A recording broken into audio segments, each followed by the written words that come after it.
Muy buenos días. En esta mañana queremos recordar lo que la Escritura dice en Romanos 8:28, uno de mis versículos favoritos, que aquellos que amamos a Dios, todas las cosas nos ayudan a bien, porque hemos sido llamados conforme a su propósito.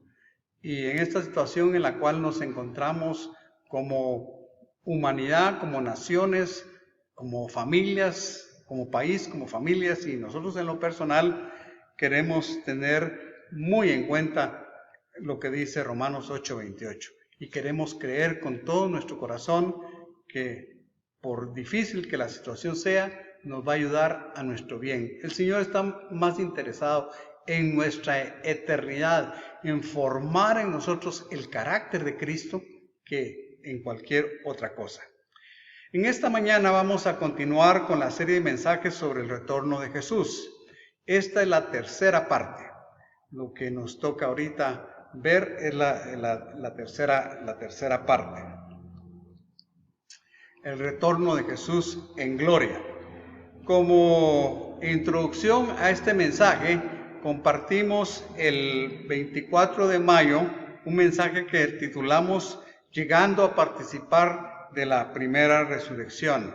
El objeto de ese mensaje era darnos esperanza por un lado y por otro lado retarnos a vivir en santidad, a correr en pos del Señor.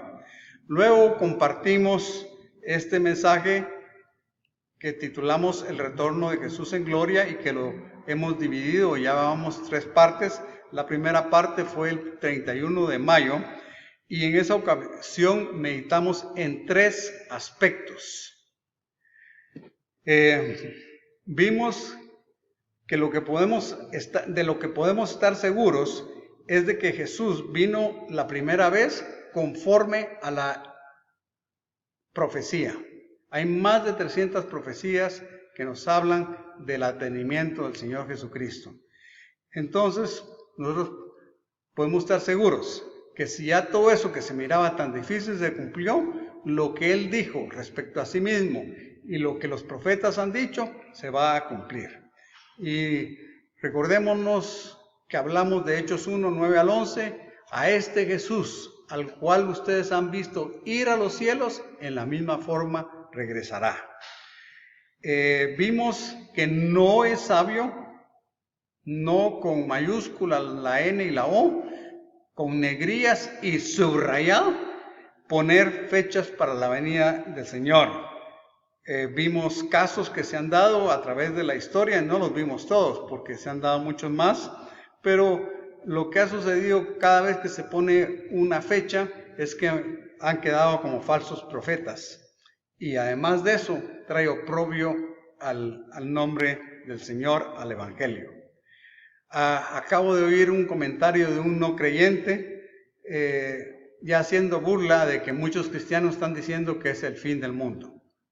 Tú y yo sabemos que no es el fin del mundo, sino es el cambio de una edad. Pero ¿cómo uno lo explica cuando aún mismos cristianos están haciendo algo tan grande de algo que no es grande y que debería ser glorioso? También vimos en esa ocasión que hay 4 escuelas de interpretación. ¿Cuáles son? ¿Se recuerdan? Por supuesto, no hicimos un estudio a fondo de las mismas, pero hablamos que ahí está la interpretación de Apocalipsis. Hay 4 escuelas: la preterista, la futurista, la historicista y la idealista. Solo haciendo un breve resumen, en la preterista se dice que todo sucedió entre la profecía que dio sobre Apocalipsis Juan, pues que es la profecía de Jesús, empezó y se cumplió el milenio con el establecimiento de la Iglesia Católica. O sea, que ya estamos en el milenio. Esa fue la primera posición que se dio. Hay toda una doctrina, un entendimiento de dónde salió esto y no vamos a entrar a eso porque no tiene caso. Luego la futurista también tiene una raíz similar y es que dice que nada en la historia se ha cumplido, sino que Apocalipsis se va a cumplir del capítulo 4 y verso 1 en adelante durante los últimos 7 años de la historia, o 3 años y medio, depende quién lo interprete. La historicista, que fue la forma de interpretar Apocalipsis de los primeros padres de la iglesia, de los reformadores, hasta el año 1800, o casi llegando al siglo XIX, cuando hubo un cambio de paradigma o de entendimiento y se cayó en la posición futurista, era que Apocalipsis es una historia escrita de antemano de los eventos que se van a ir sucediendo durante el transcurso de la historia.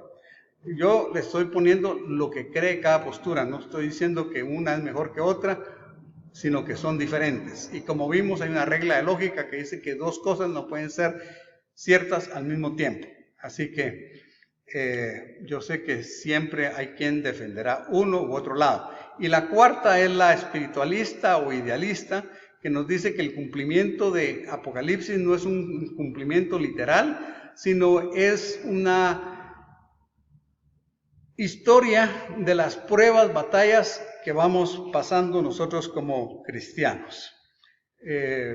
Vale la pena decir, ellos no le miran ningún cumplimiento profético al libro de Apocalipsis. Yo se los he puesto en una forma muy elemental, pero por supuesto todos tienen sus razones y sus buenas razones para creer lo que creen.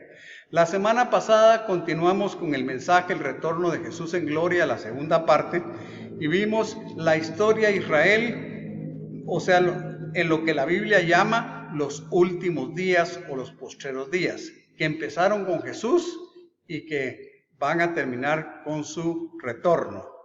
Entonces, ahorita estamos viviendo en los finales de los últimos tiempos, en los finales de los postreros días que empezaron con Jesús, según dice Hebreos capítulo 1, versos 1 y 2, y que también el apóstol Pablo lo refrenda, lo afirma en 1 Corintios capítulo 10 y verso 11.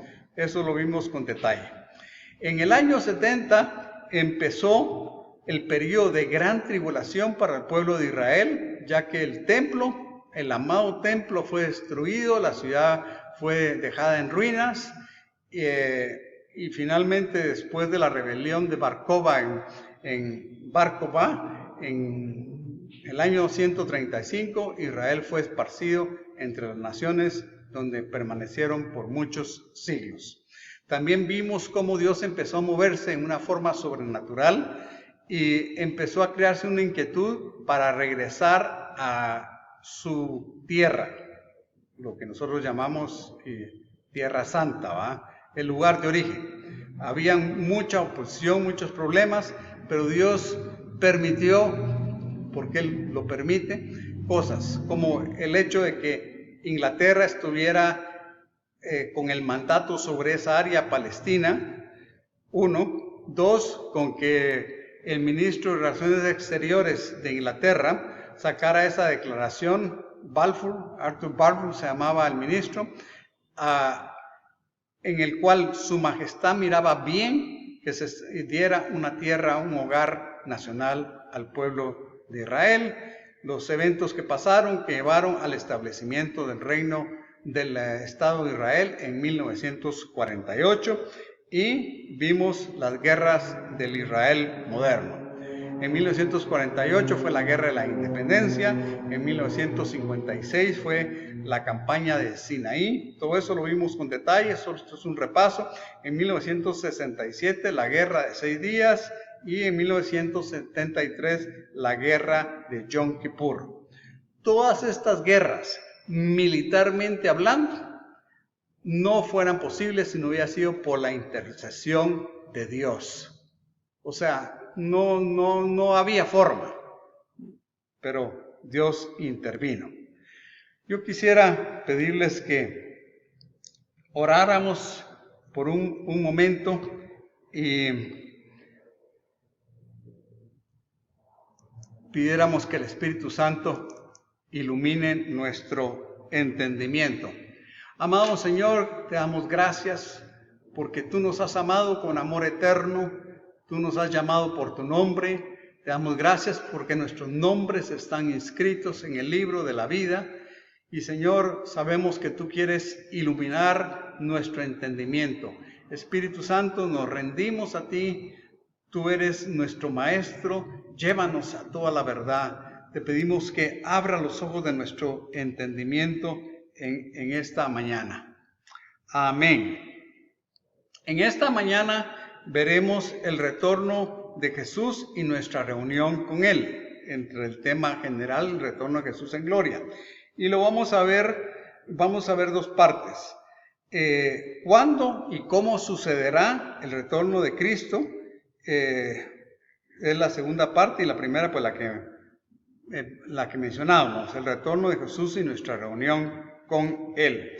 Para lo cual los invito a que abramos nuestras Biblias en Primera de Tesalonicenses, capítulo 4, donde vamos a leer del versículo 13 al 18, y luego pues vamos a leer el versículo 5, en el capítulo 5, el versículo 1 al 11.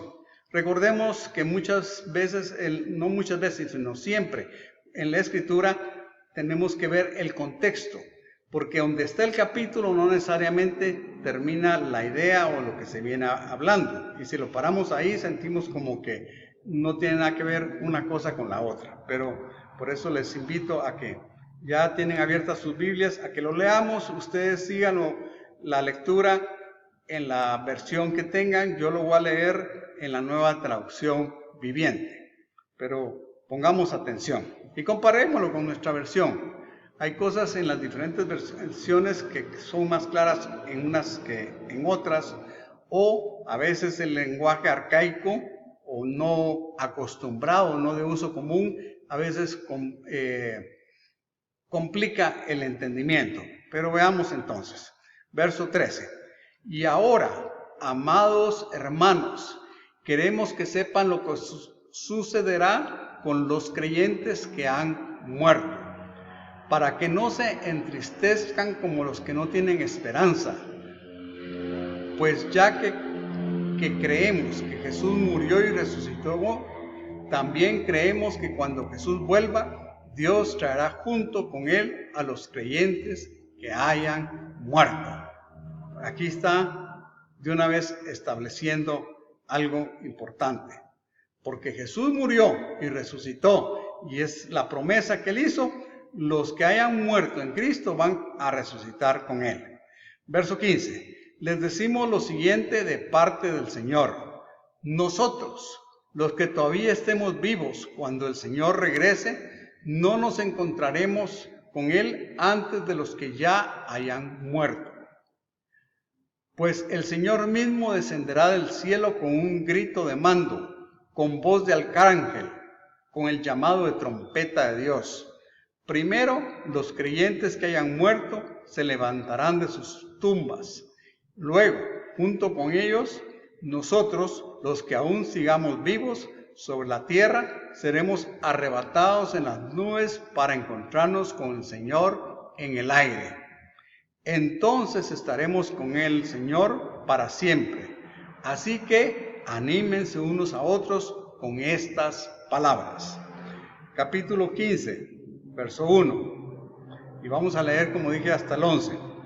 Ahora bien, amados hermanos, con respecto a cómo y cuándo sucederá todo esto, en realidad no es necesario que les escribamos, pues ustedes saben muy bien que el día del regreso del Señor llegará inesperadamente, como un ladrón en la noche, cuando la gente esté diciendo: todo está tranquilo y seguro, entonces le caerá encima la catástrofe tan repentinamente como le vienen los dolores de parto a una mujer embarazada, y no habrá escapatoria posible. Verso 4. Pero ustedes, amados hermanos, no están a oscuras acerca de estos temas y no serán sorprendidos cuando el día del Señor venga como un ladrón. Pues todos ustedes son hijos de la luz y del día. No pertenecemos a la oscuridad y a la noche. Así que manténganse en guarda. no dormidos como los demás, estén alerta y lúcidos. Verso 7. Es en la noche cuando la gente duerme y los bebedores se emborrachan. Pero los que vivimos en la luz estamos lúcidos, protegidos por la armadura de la fe y el amor, y usemos por casco la confianza de nuestra salvación. Verso 9. Pues Dios escogió salvarnos por medio de nuestro Señor Jesucristo y no derramar su enojo sobre nosotros. Cristo murió por nosotros para que sea que estemos vivos o muertos cuando regrese, podamos vivir con Él para siempre.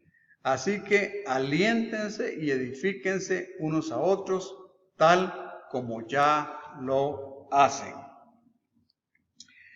Entonces,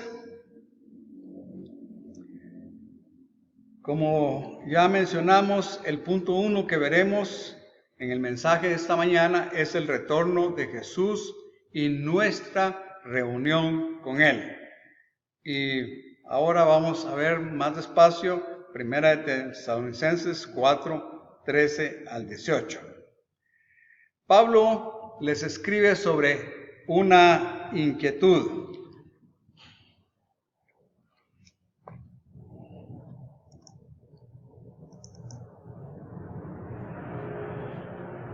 Pablo les está escribiendo sobre una inquietud que ellos tenían. La inquietud que tenían la vemos en los versículos 13 y 14. Hermanos, no queremos que ustedes se queden sin saber lo que pasará con los que han muerto, ni que se pongan tristes como los que no tienen esperanza. Así como creemos que Jesús murió y resucitó, así también Dios levantará con Jesús a los que murieron en Él. Realmente la muerte siempre ha sido un gran desconcierto para la humanidad. Si no, para muestra un botón. Basta ver lo que causó un bichito microscópico productor de gripe. Ya saben ustedes a qué me refiero, ¿eh? Ha causado un temor tremendo, una situación impresionante.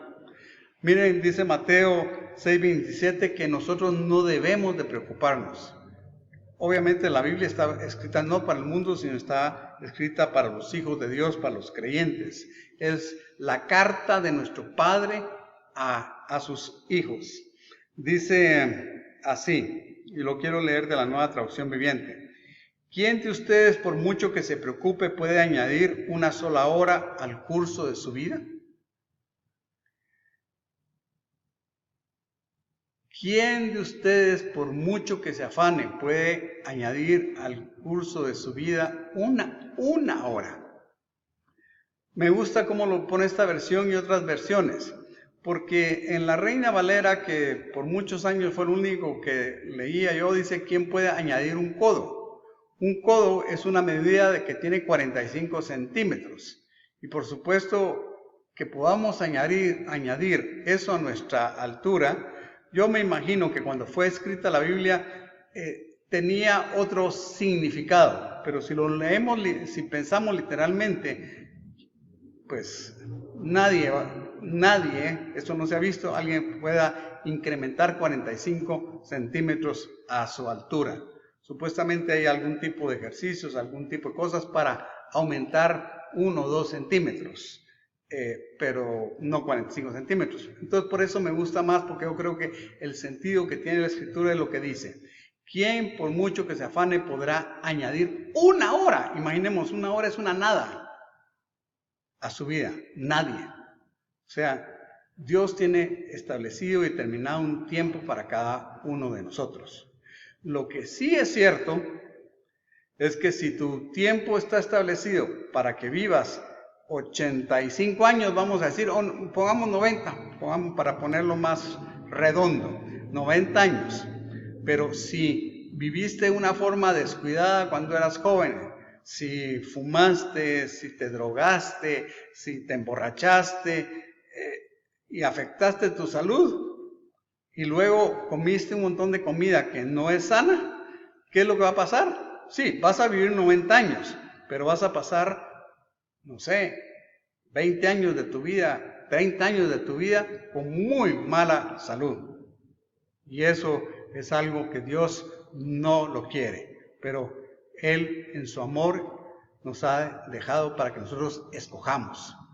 Y yo pongo delante de ti la bendición, el bien y la bendición, el mal y la maldición. Escoge tú. O sea, nosotros somos responsables de lo que estamos escogiendo.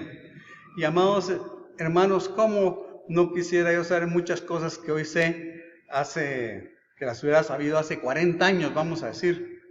Yo creo que mi vida sería diferente.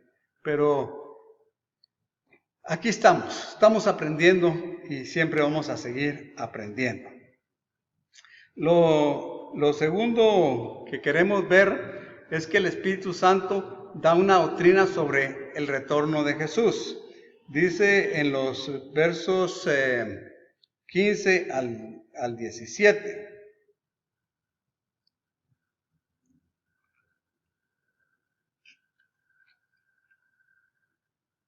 Les decimos esto como una enseñanza del Señor. Nosotros, los que vivimos, los que habremos quedado hasta que el Señor venga, no nos adelantaremos a los que murieron, sino que el Señor mismo descenderá del cielo con voz de mando, con voz de arcángel y con trompeta de Dios. Y los muertos en Cristo resucitarán primero. Esa trompeta es algo que estoy anhelando escuchar. Luego nosotros, los que aún vivimos y que hayamos quedado, seremos arrebatados juntamente con ellos en las nubes para recibir al Señor en el aire y estaremos con el Señor siempre. Pablo, en 1 Corintios capítulo 15, que es el capítulo de la resurrección, nos habla el mismo mensaje en los versículos 51 y 52. Dice así: presten atención que les voy a contar un misterio. Un misterio es algo que no ha sido revelado, pero Pablo, por el Espíritu Santo, lo está revelando aquí. No todos moriremos, pero todos seremos transformados en un instante, en un abrir y cerrar de ojos, cuando suene la trompeta final, pues la trompeta sonará y los muertos serán resucitados incorruptibles y nosotros seremos transformados, porque es necesario que lo corruptible se vista en corrupción y lo mortal se vista de inmortalidad.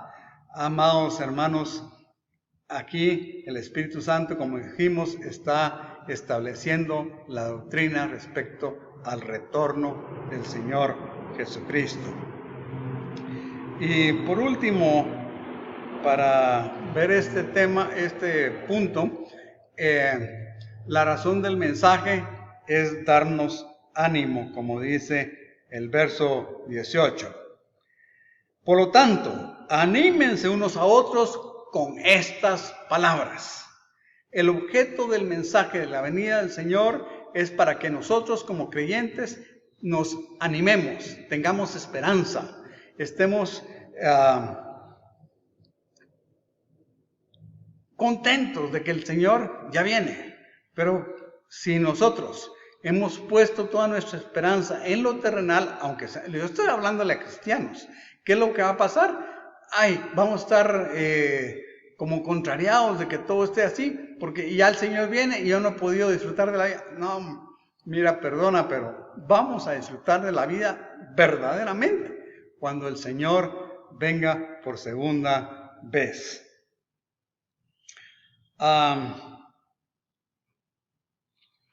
Vamos a ir al segundo punto. ¿Cuándo y cómo sucederá el retorno de Cristo? Y esto lo vamos a ver en 1 Tesalonicenses capítulo 5, versos 1 al 11. Y veámoslo entonces por partes ahorita. Lo primero es que Pablo le recuerda lo que saben.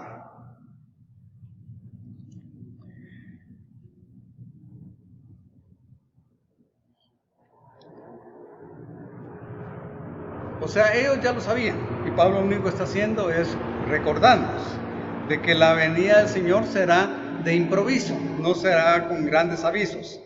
Y como mencioné, nadie debe poner una fecha. Y los que lo han hecho en desobediencia a la clara instrucción de la palabra de Dios,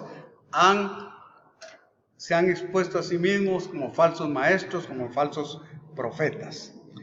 Leamos versos 1 al 8. En cuanto a los tiempos y las ocasiones, no hace falta, hermanos míos, que yo les escriba. Ustedes saben perfectamente que el día del Señor llegará como ladrón en la noche. De repente, cuando la gente diga paz y seguridad, les sobrevendrá la destrucción, como le llega a la mujer encinta, los dolores, y no escaparán. Una pregunta, solo para meditar. ¿Estamos diciendo ahorita paz y seguridad? ¿Usted cree sinceramente que el mundo esté diciendo paz y seguridad? Muy lejos de eso. Lo que hay es un temor terrible. Estamos con inquietud, no estamos con seguridad, menos con paz. Entonces, si no estamos ni con paz ni con seguridad, por supuesto la venida del Señor no es ahorita. Aunque yo ya he oído a predicadores muy reconocidos con canales en YouTube y con canales, pues programas de televisión diciendo que ya, no falta mucho, ya estamos. No, aquí dice con toda claridad que la venida del Señor será un tiempo cuando todos digan paz y seguridad. Pero la exhortación aquí es estar atentos en todo tiempo, porque como ya lo hemos mencionado en otras ocasiones, la venida del Señor, la segunda venida de nuestra vida, puede ser en cualquier momento, o en la tarde, mañana, en lo personal, no en su venida general. Entonces, siempre debemos de estar listos y siempre debemos de estar viviendo para el Señor, amándolo, sirviéndolo, haciendo las cosas para su gloria. En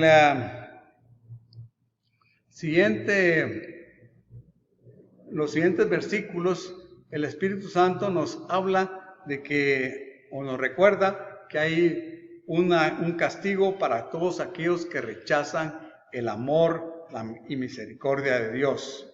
Ese amor y misericordia de Dios que fue dada en la cruz del Calvario.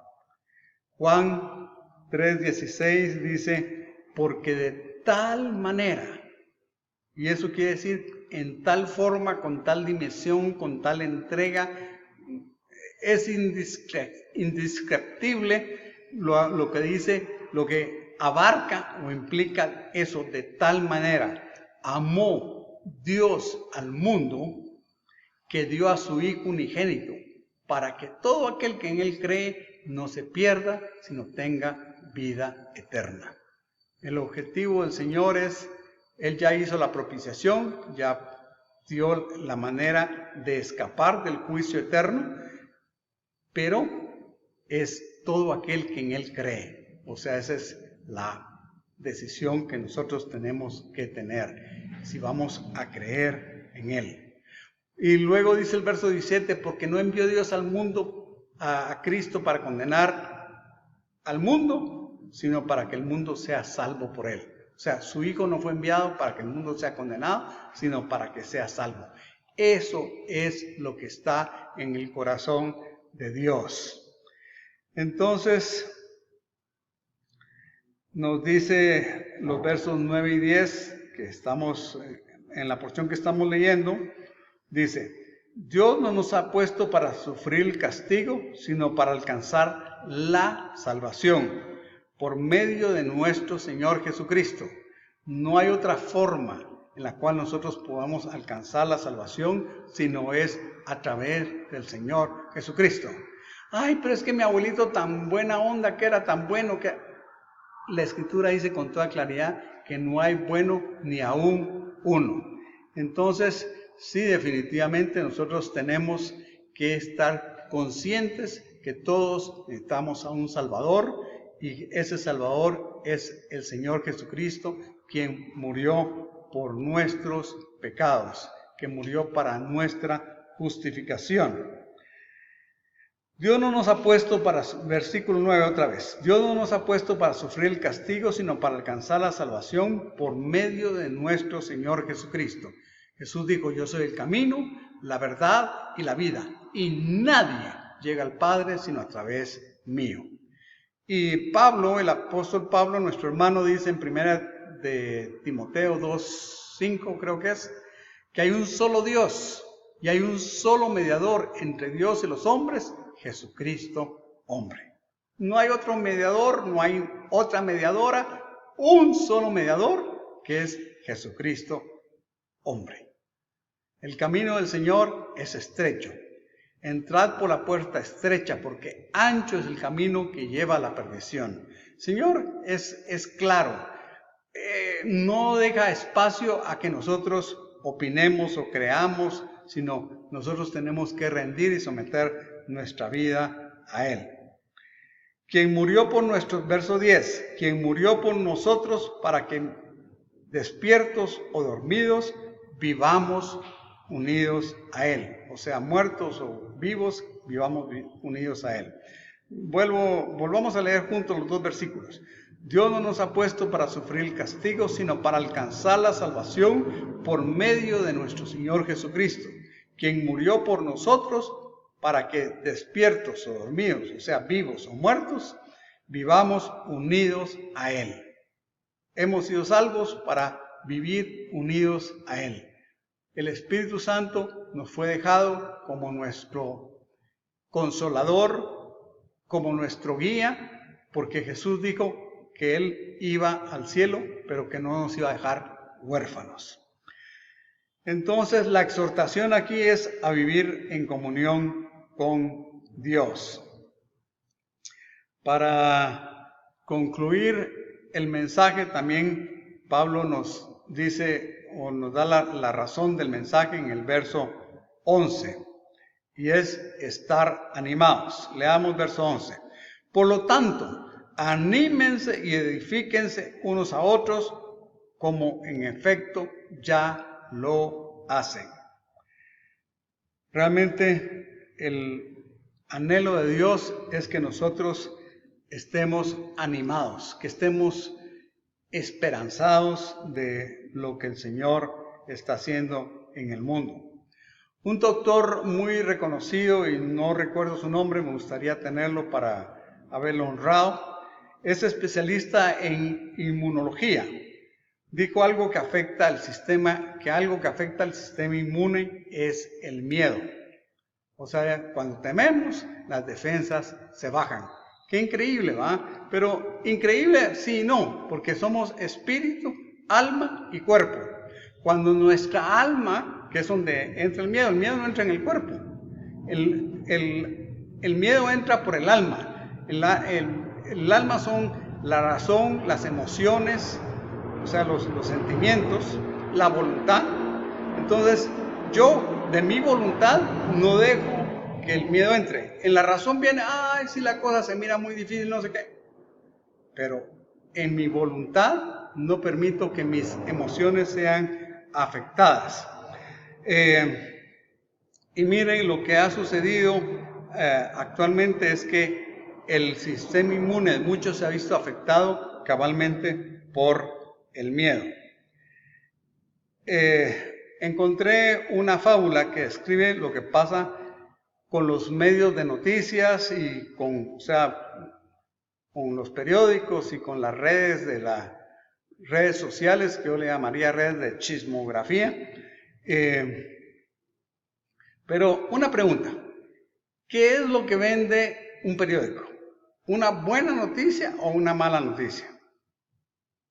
Ya sé que todos pensamos, porque así es una mala noticia. Yo me recuerdo un periódico de mucha circulación en Guatemala, una mañana, esto hace muchos años, sacó una noticia: cae avión en el sur de la ciudad. Y uno pensando ahí en la colonia Santa Fe y esa parte, a saber cuántos murieron. Y abajo decía, de Tenerife. No es que no importa, no es que la gente en Tenerife no cuente, pero ¿cuál fue la noticia? ¿Cómo captaron mi atención? Me hicieron pensar que fue en Guatemala. Bueno, entonces sabemos que los medios de comunicación, tristemente, los noticieros de televisión, los periódicos, no son confiables, porque ellos van a aprovechar para venderse, para promoverse, a hablar de malas noticias, llevar la controversia. Hay una fábula árabe del tiempo de las 1001 noches. Ustedes se recuerdan las historias de las 1001 noches. En ese tiempo era Bagdad el lugar central de la historia. Y en la fábula, que se llama El Rey y la Peste, dice que venía el rey bajando de Bagdad, iba a hacer, no sé, algún lugar, y se encontró con que la peste iba camino a Bagdad. Y le dijo, peste, ¿a dónde vas? Oh rey, le dice, voy a Bagdad, voy a matar 5,000 personas. Y pues cada uno siguió por su camino. Cuando el rey regresó a Bagdad, se dio cuenta que habían muerto 50,000. Se puso, triste, pero muy molesto, ¿va? Y en otra ocasión se encontró con la peste, la fue a buscar y la encontró y le dijo, peste mentirosa, me dijiste que ibas a matar 5,000 y murieron 50,000. Le dice la peste, yo maté a 5,000, los otros 45,000 murieron por el miedo. Miren, pues yo entiendo que una fábula no es una historia real, pero es increíble la verdad que presenta y lo que estaba diciendo este médico, este doctor muy reconocido. El miedo nos afecta nuestro sistema inmunológico. Y les pregunto, ¿de qué nos han llenado? ¿De qué nos han llenado? De miedo. Y honestamente, sin razón. En otra ocasión vamos a hablar de esto. Pero solo un anticipo. Piensa, por favor, si te hubieran dicho, va a haber una gripe muy fuerte en el mundo, ¿qué hubieras dicho? Una gripe. ¿Por qué? Porque hemos vivido con gripes desde que éramos niños. Los ancianos mueren como un efecto secundario de la gripe, porque las gripes son producidas por un virus, pero cuando el virus hace destrozos, queda el campo fértil para que el neumococo que vive en nuestros pulmones, que es un residente permanente, crezca, se salga de control y muramos asfixiados por una infección, congestionados con una infección de los pulmones. Sí, no se trata a tiempo y si nuestro sistema inmune está comprometido. Pero bien, yo quiero dejarles con un pasaje que creo que nos enfoca a pensar que cada día está más cerca de suceder lo que vamos a ver.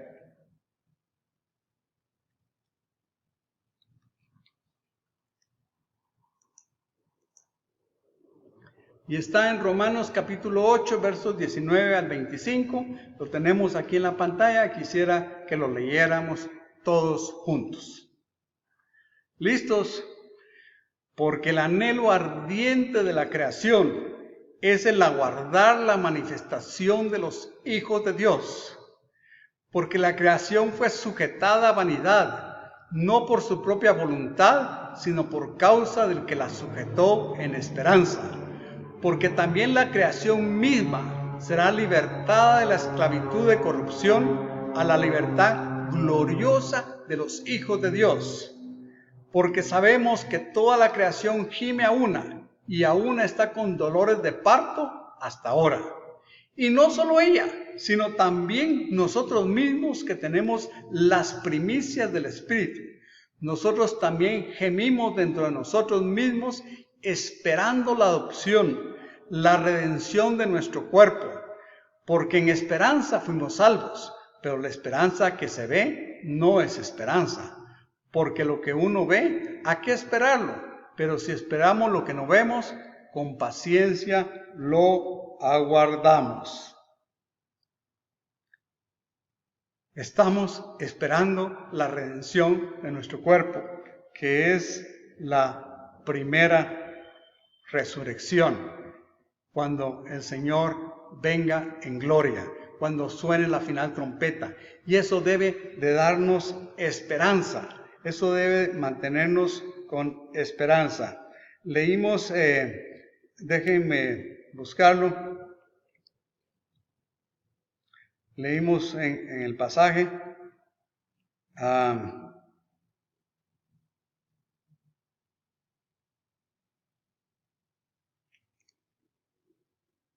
bueno, no lo encuentro, pero el punto es ese, ¿va? Lo que está por venir, lo que está por manifestarse es la redención de todas las cosas. El anhelo ardiente de esa creación es que los hijos de Dios, aquellos sobre los cuales el Señor se va a manifestar, alcancemos y también es nuestro anhelo, que alcancemos esa resurrección, que nos libremos de la corrupción que está en el mundo. El mundo está sujeto a corrupción. Miren, si usted quiere contradecirle a alguien sobre la teoría de la evolución, hay una forma muy sencilla. Dile, ¿tú crees eso? Hagamos una apuesta y apuéstele lo que usted quiera. 100, 500, 1000 quetzales.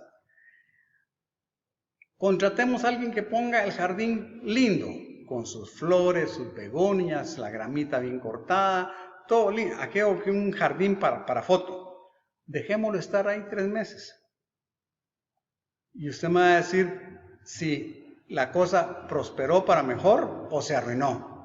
O sea, la tendencia es a la decadencia, no a que las cosas se mejoren. Pero bueno, estamos nosotros aguardando ese tiempo maravilloso. También nosotros mismos que tenemos las primicias del Espíritu, nosotros también gemimos dentro de nosotros mismos, esperando la adopción, la redención de nuestro cuerpo. Para concluir, quisiera pedirles un favor. En el primer mensaje les recomendé, no les pedí, pero ahorita se los pido por favor. En esa ocasión les recomendé. Y ahora quiero pedirles nuevamente, pero por favor, que leamos Primera de Corintios en el capítulo 15. Es importante que lo hagamos. Y si algunos lo hicieron, yo sé que hay personas que son muy fieles a la voz de su pastor y lo hicieron, pero algunos otros somos un poco descuidados y no lo hicimos. Pero si lo hicieron, por favor, vuélvanlo a leer. Este capítulo va a fortalecer nuestro sistema inmune espiritual, que en este tiempo que vivimos es muy, pero muy importante. Así que, por favor, lean 1 Corintios 15. Léelo con tu familia, junta a tu familia y léelo. Después de leerlo con tu familia, hoy en la noche o mañana, vuelve a abrir tu Biblia, te paras frente al espejo y léetelo a ti mismo. Es importante porque eso va a fortalecer nuestro sistema inmune espiritual. Necesitamos que nuestra esperanza sea llena de la gracia del Señor, que tengamos esperanza. La esperanza es muy, pero muy importante en la vida. Realmente yo les animo de veras a que le hablemos a nuestra alma como hizo David. ¿Por qué te afliges, alma mía? ¿Por qué te abates dentro de mí? Confía en el Señor, espera en Él y Él hará. Necesitamos hablarle a nuestra alma. Un dato curioso.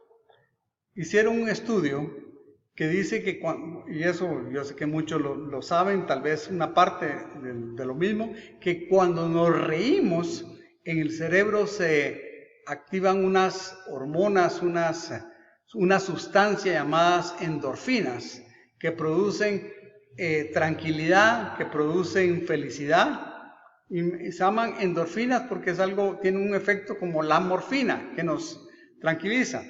Bueno, ¿y saben cuál es la mejor forma de que esto se active? A través de la risa. Yo me recuerdo en Selecciones, hace años la revista Selecciones tenía una sección que se llamaba La risa remedio infalible, y ahí ponían historias jocosas que hacían que uno se riera.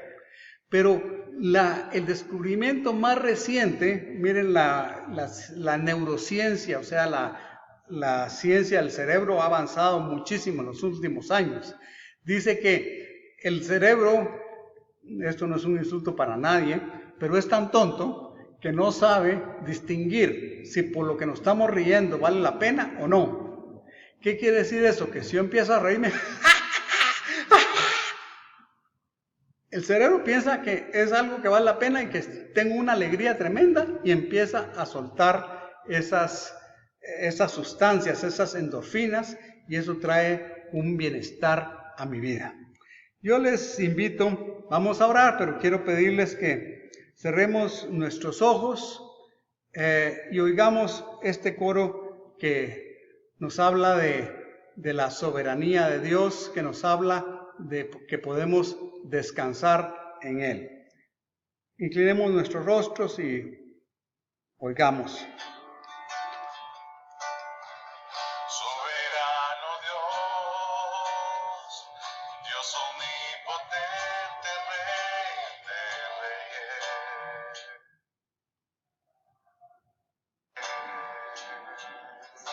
A ti sea el honor,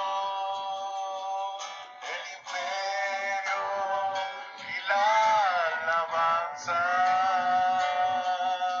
desde ahora y para siempre, por los siglos de los siglos. Exaltado seas tú, coronado seas tú, Señor Jesús, Señor Jesús, Señor Jesús. Amén. Soberano Dios, Dios omnipotente, Rey de reyes. A ti sea el honor, el imperio y la alabanza, desde ahora y para siempre, por los siglos de los siglos. Exaltado seas tú, coronado seas tú, Señor Jesús, Señor Jesús, Señor Jesús. Amén. Ahora y para siempre, por los siglos de los siglos. Exaltado seas tú, coronado seas tú, Señor Jesús, Señor Jesús, Señor Jesús. Amén.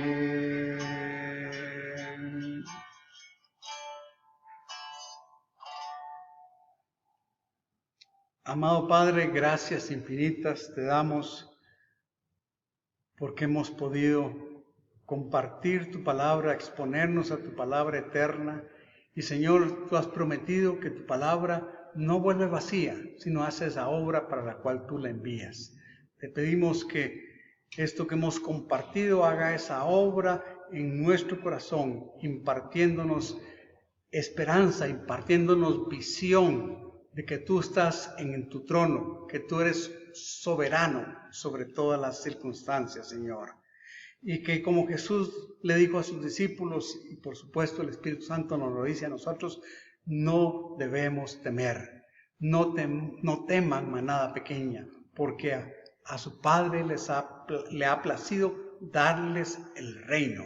Y sabemos, Señor, que tu reino pronto llegará.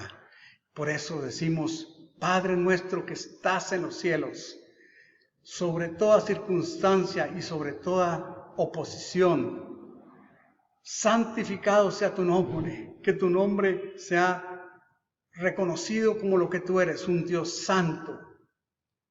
Venga tu reino, es nuestro anhelo, Señor, que tu reino venga y que venga pronto, para que sea hecha tu voluntad aquí en la tierra como es hecha en los cielos. Señor, gracias, porque tú tienes cuidado de nosotros y nos das nuestro pan cada día. Tú nos das nuestras necesidades, lo que necesitamos, Señor. Te damos gracias, Señor.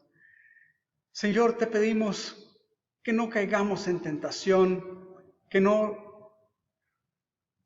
te deshonremos teniendo miedo, Señor, que pongamos en ti nuestra confianza.